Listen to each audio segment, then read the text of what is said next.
Hey guys, welcome to back my YouTube channel education with Mansi. Guys, इस channel पर हम कराते हैं आपको ग्रामर, और ग्रामर में हमारा टॉपिक है टेंस। टेंस की चैनल पर सीरीज चल रही है। इस सीरीज में मैंने आपको प्रेजेंट इंडेफिनिट, प्रेजेंट कॉन्टिन्यूअस पहले ही कंप्लीट करा दिया है। आज का जो हमारा टॉपिक है वो है प्रेजेंट परफेक्ट टेंस। मैं आपको आज प्रेजेंट परफेक्ट टेंस में उसकी पहचान, उसके स्ट्रक्चर, उसके रूल्स सभी कुछ कराऊंगी, और उस स्ट्रक्चर पर बनने वाले सभी सेंटेंस को भी कराऊंगी। तो गाइज, देर न करते क्लास को करते हैं स्टार्ट। गाइज, मैंने यहाँ पर पहले ही लिख दिया है ताकि आपका टाइम वेस्ट ना हो। सबसे पहले हम देख लेते हैं इसकी पहचान। पहचान में है इसकी, इन वाक्यों के अंत में चुका है, चुकी है, चुके हैं, चुके हो आदि शब्द आते हैं। इन वाक्यों से हमें यह ज्ञात होता है कि कार्य अभी अभी समाप्त हुआ है, यानी कार्य को समाप्त हुए ज्यादा टाइम नहीं हुआ है, वो अभी अभी फिनिश हुआ है। अब देख लेते हैं इसके कुछ रूल्स। पहला रूल है इसका आई, वी, यू, दे, और जितने भी हमारे बहुवचन संख्याओं के साथ, यानी जितने भी हमारे प्लूरल नाउन है, उन सभी के साथ में हेल्पिंग वर्ब हैव लगाकर मेन वर्ब की थर्ड फॉर्म लगाते हैं। यानी इस टेंस में अब हमारी थर्ड फॉर्म का यूज होगा। सेकंड रूल है इसका, ही, शी, इट तथा एक वचन की संख्या, यानी सिंगुलर नाउन होते हैं जितने भी, उन सभी के साथ हेल्पिंग वर्ब हैज लगाकर मेन वर्ब की थर्ड फॉर्म लगाते हैं। तो गाइस, ये दो इसके रूल है, सिंगुलर सब्जेक्ट के साथ क्या लगेगा और प्लूरल सब्जेक्ट के साथ में क्या लगेगा। अब देख लेते हैं हम इसका सेंटेंस स्ट्रक्चर। सेंटेंस स्ट्रक्चर इसका पहले मैंने पॉजिटिव लिखा है, यानी जो अफर्मेटिव है उसका भी लिख दिया है, नेगेटिव का भी लिख दिया। फिर मैंने इसका इंटरोगेटिव फर्स्ट टाइप लिखा है, फिर मैंने इसका इंटरोगेटिव सेकंड टाइप, दोनों के नेगेटिव और पॉजिटिव मैंने लिख दिए हैं। सबसे पहले हम अफर्मेटिव का देख लेते हैं क्या सेंटेंस स्ट्रक्चर है, किस तरह से हम सेंटेंस बनाएंगे। सबसे पहले हम पॉजिटिव में सबसे पहले लगाते हैं सब्जेक्ट। सब्जेक्ट के बाद में हम हेल्पिंग वर्ब हैज या हैव में से एक को लगाते हैं, जो भी सब्जेक्ट के अकॉर्डिंग सुटेबल होती है। उसके बाद हम मेन वर्ब की थर्ड फॉर्म लगाते हैं, उसके बाद ऑब्जेक्ट, और अगर सेंटेंस में और भी ऑब्जेक्ट के अलावा कोई शब्द है वो हम ऑब्जेक्ट के बाद में लगाते हैं। नेगेटिव इसका बनेगा, पहले सब्जेक्ट आएगा, सब्जेक्ट के बाद हेल्पिंग वर्ब हैज या हैव में से एक लगाएंगे जो भी सब्जेक्ट के अकॉर्डिंग सुटेबल हो। उसके बाद हम नोट लगाएंगे, फिर मेन वर्ब की थर्ड फॉर्म लगाएंगे, फिर ऑब्जेक्ट लगाएंगे। जब इसका इंटरोगेटिव बनेगा तो मैं आपको सबसे पहले बता दूं कि जो इंटरोगेटिव होता है उसमें जो हमारी दो टाइप के हमारे इंटरोगेटिव होते हैं। एक होता है जिसमें हेल्पिंग वर्ब पहले आती है, दूसरा होता है जिसमें हमारे WH फैमिली के वर्ड पहले आते हैं। तो जिसमें हमारी हेल्पिंग वर्ब पहले आती है, तो जो हमारी ये हेल्पिंग वर्ब हैज या हैव थी, हम इनको सबसे पहले लिखेंगे यहाँ पे। हैज या हैव में से सब्जेक्ट के अकॉर्डिंग जो भी सुटेबल होगा, उसके बाद फिर हम सब्जेक्ट लगाएंगे, उसके बाद हम मेन वर्ब की थर्ड फॉर्म लगाएंगे, फिर उसके बाद में हम ऑब्जेक्ट लिख देंगे। जब इसका फर्स्ट टाइप जो ये इंटरोगेटिव, जब इसका हम नेगेटिव बनाएंगे तो सबसे पहले हेल्पिंग वर्ब हैज या हैव में से एक ले लेंगे, फिर इसके बाद में सब्जेक्ट, और सब्जेक्ट के बाद हम नोट लगाएंगे, नोट के बाद हम वर्ब की थर्ड फॉर्म लगाएंगे, फिर इसके बाद में हम ऑब्जेक्ट लिखेंगे। ये हुआ हमारा फर्स्ट टाइप इंटरोगेटिव का पॉजिटिव एंड नेगेटिव। जब हम सेकंड टाइप इंटरोगेटिव करते तो इसमें सबसे पहले, यानी जो हमारी हेल्पिंग वर्ब होती उससे भी पहले WH फैमिली के वर्ड आते हैं जो भी हमारे सेंटेंस में दिए हो। जैसे क्या, क्यों, कब के लिए हम लगाते हैं। इंग्लिश जो हम लिखते हैं, क्या के लिए व्हाट लिखते हैं, क्यों के लिए व्हाई लिखते हैं, व्हेन के लिए और कब के लिए हम व्हेन लिखते हैं। ऐसे वर्ड हमारे, उनकी इंग्लिश हम सबसे पहले लिखेंगे। जो पॉजिटिव होगा उसमें सबसे पहले WH फैमिली का व्हाई, व्हेन, क्यों, ये जो हम शब्द लगाते हैं ये सब यहाँ पहले आएंगे। उसके बाद में हमारी जो हेल्पिंग वर्ब होगी, जो भी सब्जेक्ट होगा उसके अकॉर्डिंग हम हेल्पिंग वर्ब हैज या हैव में से एक को लिखेंगे। उसके बाद हम सब्जेक्ट लिखेंगे, उसके बाद मेन वर्ब की थर्ड फॉर्म लगाएंगे, फिर हम ऑब्जेक्ट को लिखेंगे। जब हम इसका नेगेटिव बनाएंगे तो सबसे पहले WH फैमिली का वर्ड आएगा, फिर हमारी हेल्पिंग वर्ब हैज या हैव में से एक आ जाएगी। उसके बाद हम सब्जेक्ट लिखेंगे, फिर सब्जेक्ट के बाद हम नोट लिखेंगे, नोट के बाद मेन वर्ब की थर्ड फॉर्म लिखेंगे, उसके बाद हम ऑब्जेक्ट को लगा देंगे। तो गाइज, ये हुआ स्ट्रक्चर हमारा। जो भी ये सेंटेंस है, चाहे वो नेगेटिव है, पॉजिटिव है, इंटरोगेटिव हो, सभी मैंने स्ट्रक्चर को यहाँ पे लिखा है। सारे के सारे स्ट्रक्चर मैंने लिख दिए ताकि आप इनको जब हम सेंटेंस बनाएं आप आसानी से समझ सको। तो गाइज, सबसे पहले आप इन सभी का ले लीजिए स्क्रीनशॉट, ताकि अब जब हम जो सेंटेंस बनाएं उन सेंटेंस को बनाने में हमें कोई प्रॉब्लम ना हो। तो इसीलिए सबसे पहले आप इनका स्क्रीनशॉट ले लीजिए। तो गाइज मैंने कुछ सेंटेंस को बोर्ड पर लिख दिया है। प्रेजेंट परफेक्ट के कुछ सेंटेंस है जिनको हम बनाएंगे और जो भी हमने रूल पढ़े हैं उन सभी को इन पर अप्लाई करेंगे। तो सबसे पहला हमारा जो सेंटेंस है वो है हमारा वह खाना खा चुका है। यह है सिंपल सेंटेंस है यानी पॉजिटिव है हमारा। तो जब हम इसको बनाएंगे सबसे पहले वह की इंग्लिश लिखेंगे। सब्जेक्ट हमारा वह है और वह को इंग्लिश में ही कहते हैं। हेल्पिंग वर्ब लगेगी इसमें हैज, ही हैज, और मेन वर्ब की लगेगी third form eaten, he has eaten food। He हमारा सब्जेक्ट है, हैज इसमें हेल्पिंग वर्ब है और ईटन मेन वर्ब की थर्ड फॉर्म है, जैसा कि मैंने आपको सेंटेंस स्ट्रक्चर में लिखकर अभी बताया था। और फूड हमारा यहाँ ऑब्जेक्ट है। अब हम इसका नेगेटिव बनाएंगे। ही हैज, नहीं के लिए लगाएंगे not, he has not, main verb की third form eaten food, he has not eaten food। ये इसका नेगेटिव हुआ। अब हम इसी का इंटरोगेटिव बनाएंगे। सबसे पहले हम क्या की इंग्लिश लिखेंगे इसमें, क्या यहाँ पे क्या की इंग्लिश व्हाट नहीं लिखेंगे हम यहाँ पे, क्योंकि ये फर्स्ट टाइप इंटरोगेटिव है तो इसलिए हम क्या के लिए यहाँ पे हेल्पिंग वर्ब को पहले लगाएंगे। हेल्पिंग वर्ब क्या है प्रेजेंट परफेक्ट में, हैज और हैव। सब्जेक्ट के अकॉर्डिंग हम यहाँ पे हैज लिखेंगे क्योंकि यहाँ पर वह है और वह के साथ में हैज लगती है। हैज, ही, थर्ड फॉर्म लगेगी फिर ईटन फूड।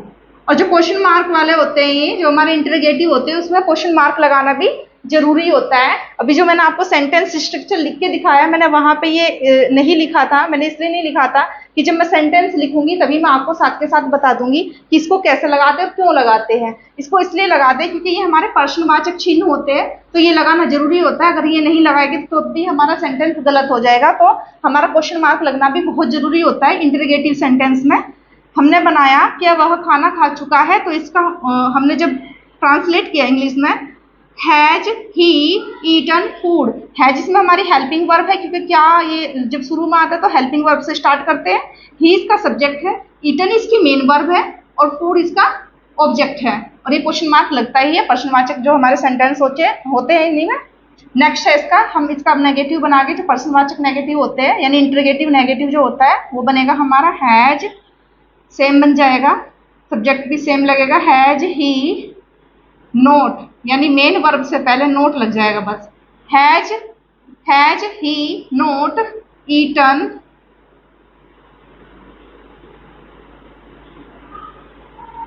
फूड। और फिर क्वेश्चन मार्क लगाना बहुत जरूरी है। पहले हेल्पिंग वर्ब आ गई, फिर हमारा सब्जेक्ट आ गया, इसके बाद में हमने नोट लिया, मेन वर्ब और सब्जेक्ट के बीच में नोट लगाते हैं, इसके बाद फिर हमारा ऑब्जेक्ट आ गया।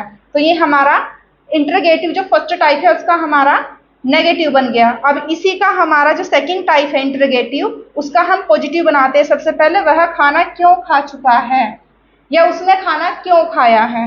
वह की इंग्लिश लिखेंगे, वह की इंग्लिश ही होती है लेकिन हम इसको स्टार्टिंग में नहीं लिखेंगे। सबसे पहले हम क्यों की लिखेंगे। क्यों को इंग्लिश में कहते हैं वाई। अब लिखेंगे हेल्पिंग वर्ब क्योंकि यहाँ पर वह है तो वह के लिए आएगा has, why has he eaten food. Question mark बहुत जरूरी है। Why has he eaten food. जब हम इसका नेगेटिव बनाएंगे तो ये बनेगा वह खाना क्यों नहीं खाया है, ये उसने खाना क्यों नहीं खाया है, या वह खाना क्यों नहीं खा चुका है। ये तीनों ही सेंटेंस सेम है और इनकी इंग्लिश भी सेम बनेगी। Why has he eaten food, हम इसी को लिख देंगे। सबसे पहले वाई क्यों के लिए, जो क्यों है इसके लिए हम लगाएंगे वाई, हेल्पिंग वर्ब हैज क्योंकि ही के अकॉर्डिंग लगेगी ना, वह है तो ही के according why has he not eaten फिर फूड। क्वेश्चन मार्क बहुत जरूरी है।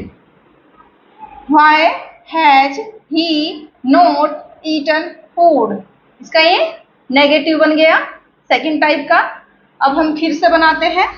ये हमारा हमने सिंगुलर के बना के दिखाया, अब हम प्लूरल के बनाते हैं। प्लूरल हमारा सब्जेक्ट है, उसके अकॉर्डिंग कैसे लगाएंगे। तो भी हमने हैज का यूज किया। अब हम हैव का यूज करेंगे, जो हेल्पिंग वर्ब हैव है उसका यूज करके दिखाएंगे। कैसे करते हैं? सबसे पहले हम क्रिकेट खेल चुके हैं, हमको सबसे पहले लिखेंगे वी, और वी हमारा प्लूरल सब्जेक्ट है तो वी के साथ लगेगा हैव। वी हैव, खेलने को कहते हैं प्ले, और उसकी थर्ड फॉर्म होती है played. We have played cricket. Simple है ना, तो इसलिए फुल स्टॉप लगाइए खाली। We have played cricket. हम क्रिकेट नहीं खेल चुके हैं, वी सिंपली बनाएंगे we have not played cricket.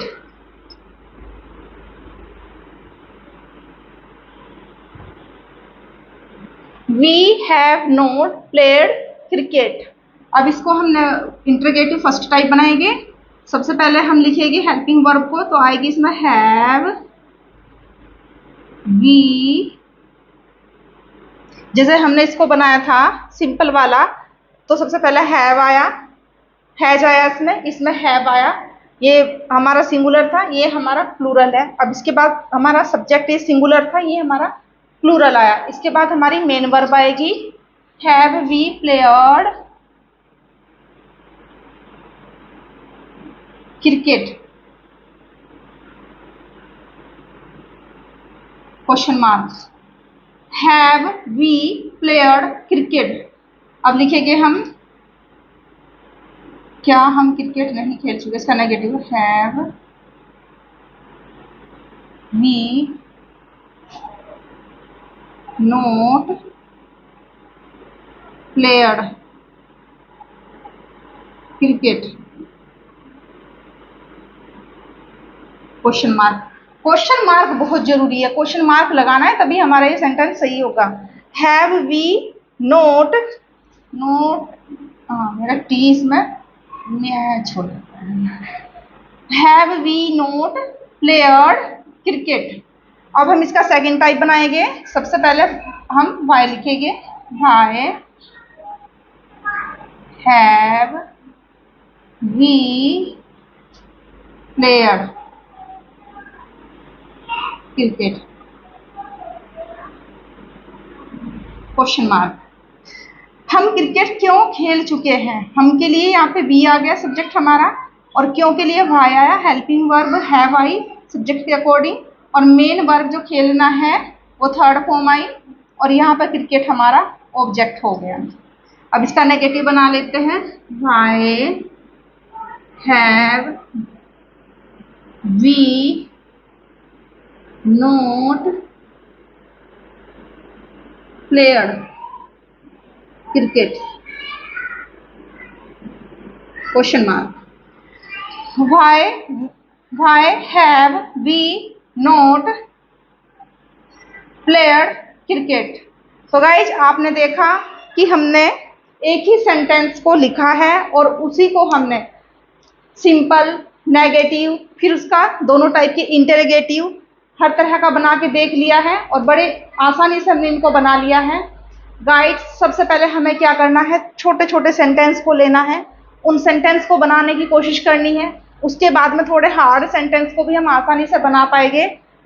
तो हमने देखा, आज हमने आपको प्रेजेंट परफेक्ट टेंस को कंप्लीट करा दिया है। हमने इसमें इसकी पहचान को देखा, इसके रूल्स को देखा, और इसके स्ट्रक्चर को भी देख लिया है, और इस पर बनने वाले कुछ सेंटेंस की भी हमने प्रैक्टिस कर ली है। तो गाइज आज के लिए इतना ही। Thank you so much. अगर आपको क्लास अच्छी लगी हो तो लाइक करना, शेयर करना, कमेंट करना, और चैनल को अगर सब्सक्राइब नहीं किया हो तो सब्सक्राइब भी कर लेना। Thank you so much.